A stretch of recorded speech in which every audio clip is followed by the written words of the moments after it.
Hello दोस्तों, कैसे हैं आप लोग। दोस्तों आई होप आप सभी अच्छे होंगे, स्वस्थ होंगे, तंदुरुस्त होंगे और अपनी तैयारी मन लगा के कर रहे होंगे। दोस्तों आज की वीडियो में हम बात करने वाले हैं UP triple S C cartographer vacancy 2023 की। जी हाँ दोस्तों, जैसा कि आपको पता होगा कि नक्शानवीस और मानचित्रक ये दो पोस्ट के लिए जो वैकेंसी है कुल 283 पदों के लिए आई हुई है और 14 तारीख को इसका नोटिफिकेशन जारी किया गया था और फॉर्म जो है वो कि कल से भरने स्टार्ट हो जाएंगे, यानी एप्लीकेशन आपका 18 दिसंबर से स्टार्ट हो रहा है जो कि 8 जनवरी तक चलने वाला है। दोस्तों इससे संबंधित नोटिफिकेशन की मैंने आपको वीडियो अपलोड की है, अगर आपने नहीं देखी है तो देख सकते हैं। उसमें पूरा प्रोसेस बताया गया है, मतलब पूरी जानकारी आपको दी गई है किन किन बातों का ध्यान रखना है अगर आप फॉर्म फिल करने जा रहे हैं नक्शानवीस या मानचित्रक कर। तो उसको एक बार जरूर देख लीजिएगा, अगर अभी आपने वीडियो नहीं देखा है पहला वाला तो देख लीजिएगा, ठीक है। लेकिन कई सारी कन्फ्यूजन है दोस्तों, आप लोगों के बीच में कई सारी कन्फ्यूजन है और वो कन्फ्यूजन भी दूर करना जरूरी है। सबसे पहला कन्फ्यूजन तो यही है कि क्या आईटीआई वाले फॉर्म भर सकते हैं या नहीं भर सकते हैं, ठीक है दोस्तों। हमारे एक यूजर ने पूछा था कि क्या सर मैं फॉर्म भर सकता हूँ, और मैंने उन्हें रिप्लाई दे दिया हाँ फॉर्म भर सकते हैं। तो हमारे एक दूसरे दोस्त ने कहा कि सर आपको पता नहीं है, आपको नॉलेज नहीं है, हमारे स्टेनो भैया हैं उन्होंने बताया है। देखिए बिल्कुल आपकी बात सही है, मैं अपने आप को यही मान के चलता हूँ कि मुझे कुछ नहीं आता, और आइंस्टीन ने भी बहुत कहा था कि अपने आप को कभी ज्ञानी या कभी टॉपर मान के मत चलो, ठीक है। तो अगर मैं कहीं गलत हूँ आप मुझे करेक्ट करिए, बिल्कुल आपका जो है वेलकम है। अगर मुझको कोई चीज़ नहीं पता है आपके ज़रिए मुझे पता चलेगी और लोगों को पता चलेगी तो हम लोग की शंका दूर होगी। चैनल बनाने का या उद्देश्य क्या होता है, यही होता है ना कि हम कोई डिस्कशन करेंगे और अगर कोई चीज़ है तो वो दूर होगी, अगर वो नहीं दूर होगी तो आयोग से पूछा जाएगा। बस ये है कि 2-3 पॉइंट में वो सारी बातें जो मेरा पक्ष था वो मैं बताऊँगा, आप मुझे बताइएगा अगर मैं कहीं पर गलत कह रहा हूँ, ठीक है ना, मुझे करेक्ट करिएगा, ठीक है। बाकी सम्मान सबका है, जो बातों से सहमत होते हैं उनका भी सम्मान है, जो बातों से सहमत नहीं होते हैं अगर कहीं गलत होते हैं वो हमें करेक्ट करते हैं तो उनका भी पूरा सम्मान है, ठीक है। तो आप ये मत सोचिएगा कि आपको कुछ अलग से जो है कहने के लिए बताने के लिए मैं ये वीडियो बना रहा हूँ, ऐसा कुछ भी नहीं है, आपका भी उतना ही सम्मान है। तो देखिए बातें करते हैं कि सबसे पहले तो आईटीआई की बात करेंगे कि आईटीआई वाले फॉर्म भर सकते हैं या नहीं भर सकते हैं। दूसरा एग्जाम का सिलेबस क्या होगा इस बारे में बातचीत करेंगे। दूसरा इस भर्ती के लिए जो पेड 2022 की कट ऑफ है वो कितनी रह सकती है इसके बारे में भी डिस्कशन करेंगे, और जितने भी आपके क्वेश्चन हैं वो सारे क्वेश्चन मैं यहाँ पे डिस्कस करने की कोशिश करूंगा। चलिए स्टार्ट करते हैं वीडियो को लास्ट तक देखिएगा। और सबसे पहले देखिए जो दो शब्द है ना, इन दो शब्दों में ही सारी चीज़ें हैं, इन दो शब्दों का मतलब थोड़ा सा आप समझ लीजिए, ठीक है ना। देखिए एक तो ये आप यहाँ पे देखिए कि ये जो भर्ती है प्रोसेस है, इसमें आपको 2 वर्ड देखने को मिलेंगे। कौन कौन से वर्ड आपको देखने को मिल रहे हैं, एक तो आप देख रहे होंगे इसमें आपको नक्शानवीस और एक मानचित्रक, ठीक है ना। तो ये 2 वर्ड आपको देखने को मिल रहे हैं, ठीक है ना। तो अब इन 2 वर्ड का पहले तो मतलब जान लीजिए। नक्शानवीस को इंग्लिश में क्या बोलते हैं, ड्रॉटमैन बोलते हैं, और मानचित्रकार को बोलते हैं कार्टोग्राफर। बहुत सारे लोग ये जो वैकेंसी है इसको एक ही मान के चल रहे हैं, वो ये सोच रहे हैं कि कार्टोग्राफर की ही वैकेंसी है। तो अगर मानचित्रकार और नक्शानवीस ये दोनों एक ही होता तो वैकेंसी में फिर 2 अलग अलग लिखने की क्या जरूरत थी। तो फिर वहां पे ऐसे लिख सकता था ना कि नक्शानवीस या मानचित्रकार, तो या नहीं है और नहीं है, वहां पे व यानी एंड है। एंड का मतलब ये है कि नक्शानवीस और मानचित्रकार 2 अलग अलग पोस्ट होती है, ठीक है ना। दोनों में कुछ तो अंतर होता ही है। अच्छा ठीक है, ये 2 वर्ड आप याद रखिएगा, तभी इस वीडियो को आप समझ पाएंगे क्यों बना रहा हूं। ड्रॉटमैन, नक्शानवीस और कार्टोग्राफर, मानचित्रकार। अब देखिए अगर आगे बढ़ते हैं तो अब आते हैं कि 2 विभाग में आपको ये वैकेंसी देखने को मिली थी, ठीक है ना। कौन कौन से विभाग में आपको देखने को मिली थी तो मैं बता देता हूं, एक सेकेंड। एक तो आपको देखने को मिल रहा है यहाँ पे सिंचाई एवं जल संसाधन विभाग में, ठीक है ना। इसमें नक्शानवीस की वैकेंसी है, ठीक है ना। और इसके अलावा अगर हम बात करें एक कृषि विभाग में आपको वैकेंसी देखने को मिल रही है। कृषि विभाग में वैकेंसी किसकी है, मानचित्रक की, ठीक है ना। तो ये 2 अलग अलग वैकेंसियां हुई सॉरी माफी चाहूंगा, एक मानचित्रक की हो गई और एक नक्शानवीस की हो गई। अब एक सेकंड पहले एक एक करके चलते हैं। अब देखिए इसमें अनिवार्य अर्हता यहाँ पे लिखा हुआ है कि जो शैक्षिक अर्हता है तो इसेंशियल क्वालिफिकेशन क्या होनी चाहिए। तो इसमें देखिए दिया है कि निम्नलिखित में से कोई एक अर्हता होनी चाहिए, यानी यहाँ पर आपको नक्सान 20 पद के लिए अगर आप यहाँ पे अप्लाई कर रहे हैं तो आपके पास इनमें से मतलब टोटल 8, आप देखिए यहाँ पे 1 2 3 4 5 6 7 8 क्वालिफिकेशन दिया है। इस 8 में से कोई एक आपके पास होनी चाहिए जो कि अनिवार्य है। बाकी अधिमानी अर्हता तो अनिवार्य नहीं होती, वो हो तो भी अच्छा, नहीं है और अच्छा, ठीक है। अब आइए देखते हैं। अब देखिए पहले क्या दिया है, इसमें दिया है कि आपके पास रुड़की विश्वविद्यालय से नक्सान 20 का प्रमाण पत्र हो, यानी रुड़की विश्वविद्यालय से जो नक्सान 20 कराया जाता है उसका प्रमाण पत्र है तो भी सही है, या बीएचयू का आपके पास हो नक्सान 20 का त्रिवर्षीय प्रमाण पत्र हो, ठीक है ना। इसके अलावा अगर अलीगढ़ विश्वविद्यालय से नक्सान 20 का 2.5 साल का प्रमाण पत्र हो, ठीक है ना। क्योंकि देखिए कुछ लोग क्या बोल रहे थे कि इसमें केवल 3 साल का डिप्लोमा वाले ही भर सकते हैं। अब देखो यहाँ पे तो अलीगढ़ विश्वविद्यालय से जो नक्सान 20 का प्रमाण पत्र है वो तो 2.5 साल का ही है ना, वो कहाँ 3 साल का है, ठीक है ना। तो जो ये लोग कह रहे हैं कि 3 साल का होना जरूरी है डिप्लोमा, तो ये तो 2.5 साल का है, ठीक है ना। आगे देखिए, राजकीय प्राविधिक शिक्षा परिषद उत्तर प्रदेश द्वारा प्रदत्त नक्सान 20 का प्रमाण पत्र, प्राविधिक शिक्षा जो डिग्री बीटेक वगैरह कराते हैं उनके द्वारा अगर कोई नक्सान 20 का प्रमाण पत्र दिया जाता है वो भी अप्लीकेबल है। राजकीय कला महाविद्यालय द्वारा लखनऊ द्वारा जो वास्तु सहायक का त्रिवर्षीय डिप्लोमा होता है वो भी लगा सकते हैं, वो भी भर सकते हैं इस फॉर्म को। राजकीय प्राविधिक शिक्षा परिषद उत्तर प्रदेश द्वारा अच्छा राजकीय प्राविधिक शिक्षा परिषद, सॉरी वहां पर मैंने गलत बोल दिया था। तो ये जो प्राविधिक शिक्षा मतलब पॉलिटेक्निक में आ जाता है ना, तो ये जो पॉलिटेक्निक में आ जाता है तो पॉलिटेक्निक में जो सिविल सिविल इंजीनियरिंग में होता है 3 साल का डिप्लोमा ये है। 7वां देख लीजिए, सरकार द्वारा मान्यता प्राप्त किसी अन्य संस्था से, मतलब ये तो सरकारी पॉलिटेक्निक हो गया। अगर प्राइवेट पॉलिटेक्निक है उसमें भी सिविल से किए हैं 3 साल का डिप्लोमा तो वो भी माना जाएगा, ठीक है ना। अब देखिए यहाँ पर 8वां नंबर जो है ये ITI वालों के लिए ध्यान देने के लिए है, इसके बारे में मैं बोल रहा था जो मैंने कमेंट किया था। देखिए इसमें क्या है कि श्रम विभाग द्वारा चलाए जाने वाले औद्योगिक प्रशिक्षण संस्थान केंद्रों के शिक्षार्थियों को व्यावसायिक वृत्ति में प्रशिक्षण देने के लिए श्रम मंत्रालय और सेवा योजन राष्ट्रीय परिषद भारत सरकार द्वारा प्रदत्त नक्सान 20 का प्रमाण पत्र, ठीक है ना।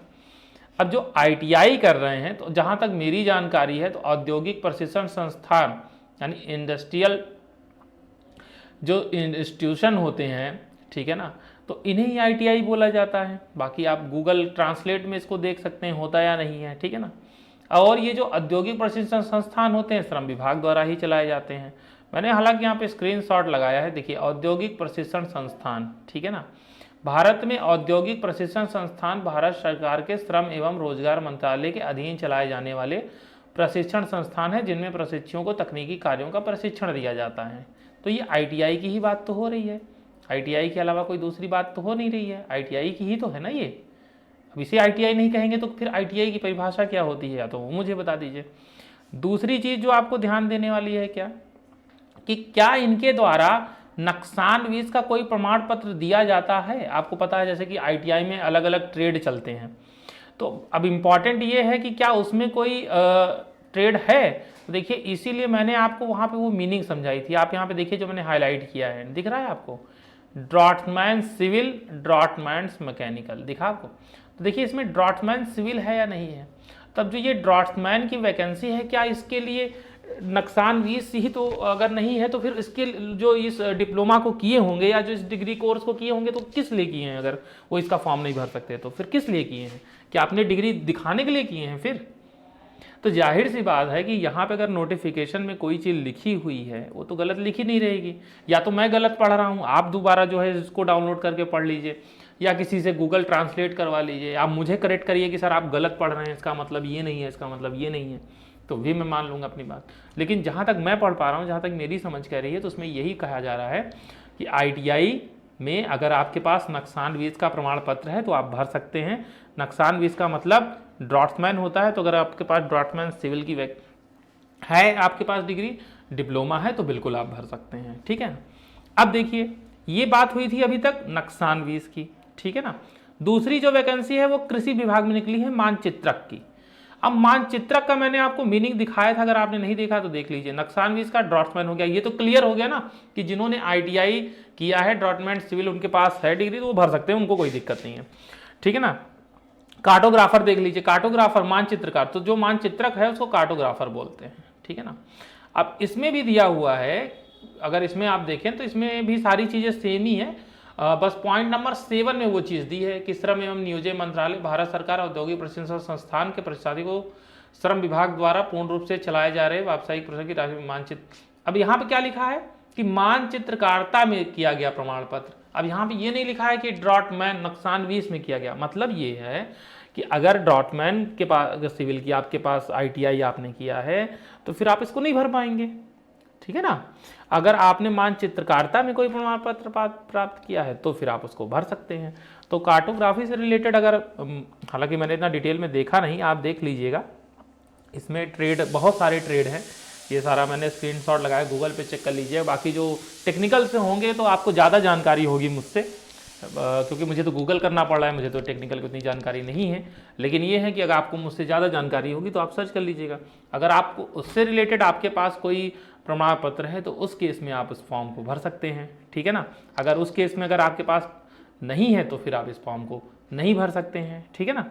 तो बस कन्फ्यूजन यहीं पर है दोस्तों, और कोई कन्फ्यूजन नहीं है, ठीक है। तो एक दूसरे को लड़ने से अच्छा यही होगा कि जो चीज़ें हैं आप क्लियर कर लीजिए।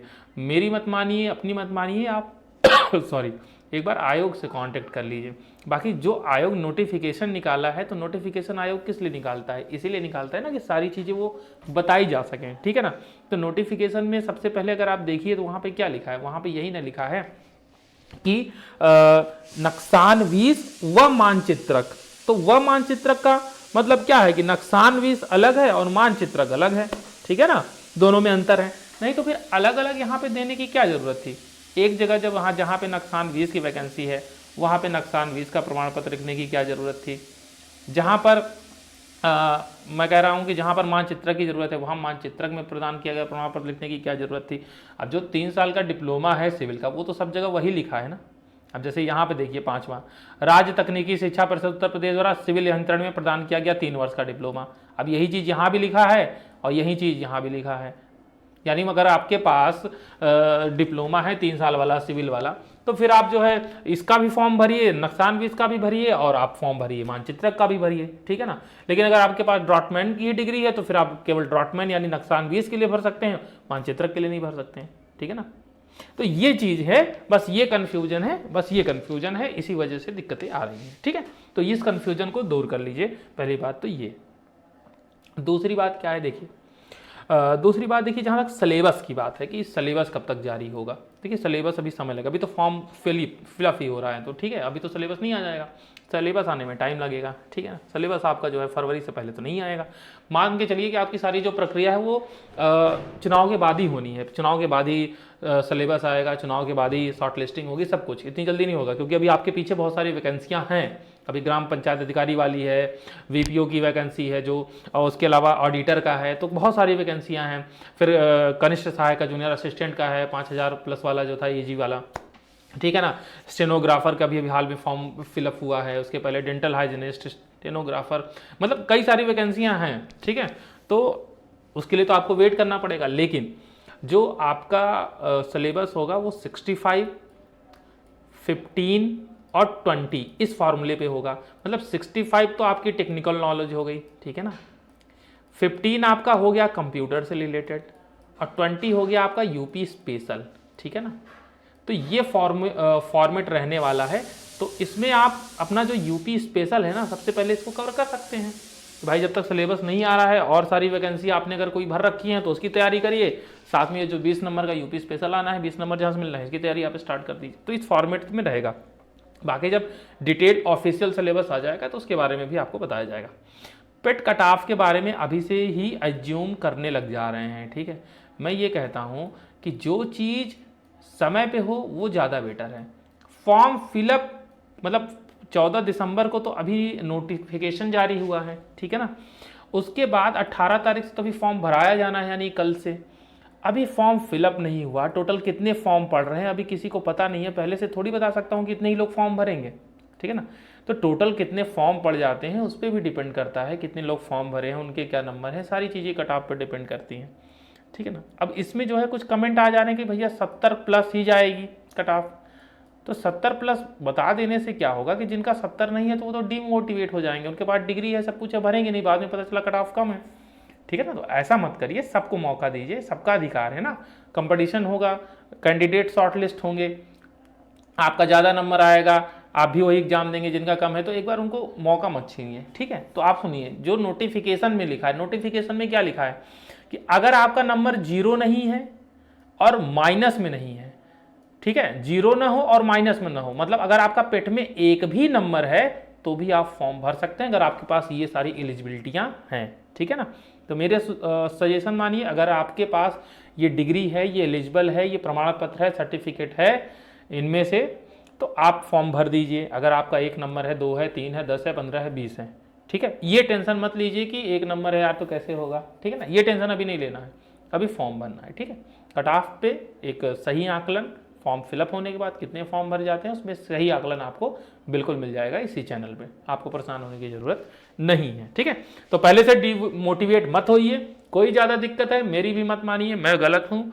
आप आयोग से कांटेक्ट कर सकते हैं। ठीक है ना, और मैं तो यही कहूँगा, देखिए ऐसे मौके बार बार नहीं मिलते, ऐसा ना हो कि आप ITI का, ड्रॉटमैन का रख के बैठे हैं, सर्टिफिकेट भरने के लिए एलिजिबल हैं, पेट भी आपने दिया है, सब कुछ किया है, और आप रह गए इसी सब चक्कर में नोटिफिकेशन को ना पढ़ करके यूट्यूब पे ही ज़्यादा ध्यान दे रहे हैं। तो बस मेरा रिक्वेस्ट यही है कि नोटिफिकेशन को अच्छे से रीड करिए, ट्रांसलेट करिए, ज़्यादा दिक्कत है तो फिर आयोग में कांटेक्ट करिए, लेकिन मौका मत गंवाइएगा, मेरा यही कहना है। ठीक है, और बस एक आपसे रिक्वेस्ट और है, आप हमारे चैनल को सब्सक्राइब जरूर कर दीजिएगा और इस वीडियो को लाइक जरूर कर दीजिएगा। जो भी कहना चाहते हैं कमेंट बॉक्स में कह सकते हैं, आपका स्वागत है। ज़्यादा से ज़्यादा लोगों तक शेयर कर दीजिएगा। ठीक है, मिलते हैं अगले अपडेट में, तब तक के लिए धन्यवाद।